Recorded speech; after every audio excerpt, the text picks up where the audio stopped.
Hello, hello! Good day mga ka-cutie! So for today's video is magmamarinate ako kasi bukas ko pa ito lulutuin. Pero magluluto ako ng hot honey chicken tenders. Nakita ko lang ito sa IG no, kung mahilig kayo sa yung mga chicken tenders na crispy tapos spicy. This video is for you. So ito, may na-prepare na ako dito na chicken. Ganito lang paggayat, like that.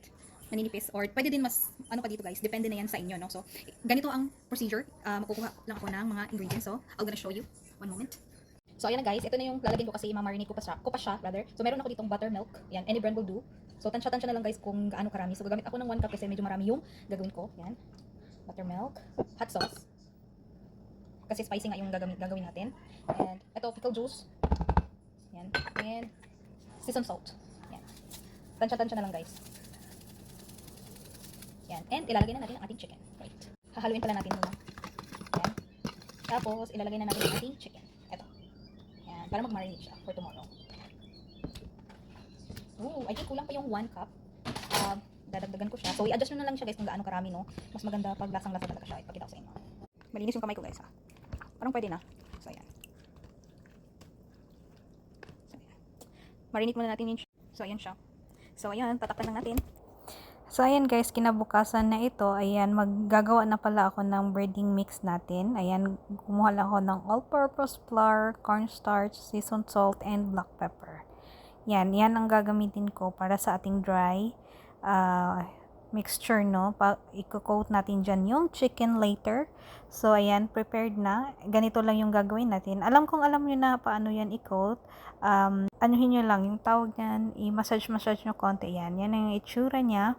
Papakita ko pa more. Ayan, kinote ko lang siya ng mabuti, no, sa ating dry or breading mix na ginawa kanina. And after that, pinarest ko lang siya siguro mga 3 to 5 minutes bago ko siya i-preprito kasi para manuot or mag-moist yung flour na kinote nyo dyan. So, ayan, nainit na din yung ating mantika. So, nag-start ako magluto. Sa mahinang apoy or medium heat lang yata yan siya guys. Siguro mga 8 minutes ang total na pagluluto para hindi naman masunog and hindi din dry yung inyong chicken. So, ayan, nag-second batch na nga ako. And wag nyo din i-overcrowd yung inyong pan kung depende yun kung gaano kalaki. So, ayan, luto na yan siya guys. Let's see. Yan. Ito na yung ating fried chicken. Naluto na natin lahat yung chicken tenders natin. Yan. And gagawa na tayo ng sauce. Papakita ko sa inyo kung paano gumawa. Wait. So, ayan, meron tayong ditong unsalted butter. Yan ang gagamitin natin. Tapos, isang stick lang yung ginamit ko. Tapos, itong hot sauce or spicy sauce. Any brand will do. Susukatin ko pa sana siya pero wag na lang. Tansya-tansya na lang, no. And then, itong honey. So, depende sa inyo guys kung gaano karami yung gagawin yung sauce and itong chili flakes natin. So, halu-haluin lang natin yan guys. And medium heat lang yung gagamitin natin para hindi siya masunog. And hindi papait yung ating niluluto. So, ayan. Mga 2 to 3 minutes na paghalo-halo.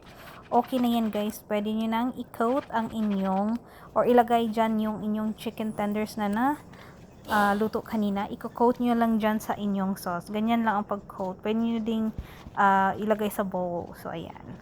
Ganyan lang ang ginawa ko. Para ma-coat siya, iniisa-isa ko siyang paglagay guys para malagyan lahat ng sauce yung ating chicken tender, no? So, ayan.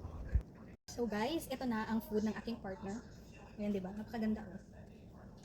Napakasarap. Bango. Nakapagita. Yan, meron tayong mac and cheese. Itong hot honey chicken tenders. Yan. Looks so good. Let's eat everyone.